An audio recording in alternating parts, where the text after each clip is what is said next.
All right, what's up, guys? Today we're going to talk about different rep schemes and what they're specifically trying to accomplish within that rep range when it's prescribed for an exercise. This is going to help you guys better understand your programs when you're looking at them, to understand what the objective is with each exercise, depending upon what the rep range is prescribed for that exercise for that specific workout. So we're going to start off. Reps in the 3 to 6 range are going to be working primarily strength endurance. This is allowing our muscles to challenge our muscles to handle heavier loads for increased durations, i.e. reps. We're trying to move a little bit heavier weight, a few more reps every single time, but there's going to be a limit on this because of the kind of weight we're using. When we start working into the 6 to 10 rep range, we're going to start working more of that hypertrophy, muscle building effect with a side of strength, because the reps are still kind of low. We're still building that general strength, but it's not as prominent, because in that 3 to 6 rep range, we are really pushing strength levels on those types of exercises.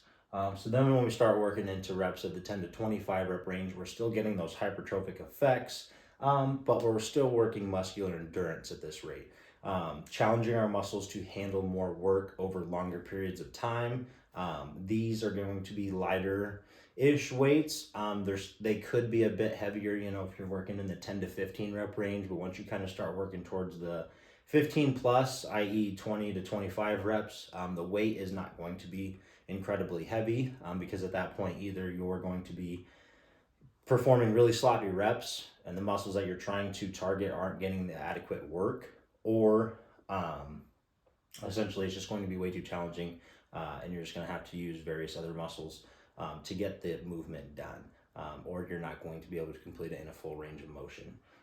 So now when we're working with reps over 25, i.e. 25 to 200, this is going to be extremely light weights, probably using bands, maybe sleds, light kettlebells for kettlebell swings or farmer carries, things of that nature.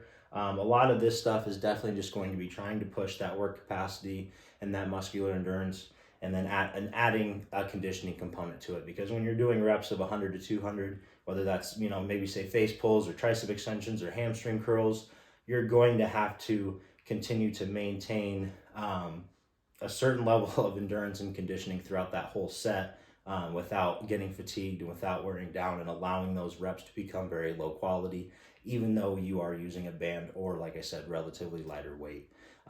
So these are the rep ranges that are going to be programmed in every single program, every single training, exercise, workout, whatever you want to call it. So now you guys can understand a little bit better what the rep ranges are trying to accomplish. And so when you're looking at your program from a big overview, you can see, hey, this dumbbell bench is 5 sets of 5.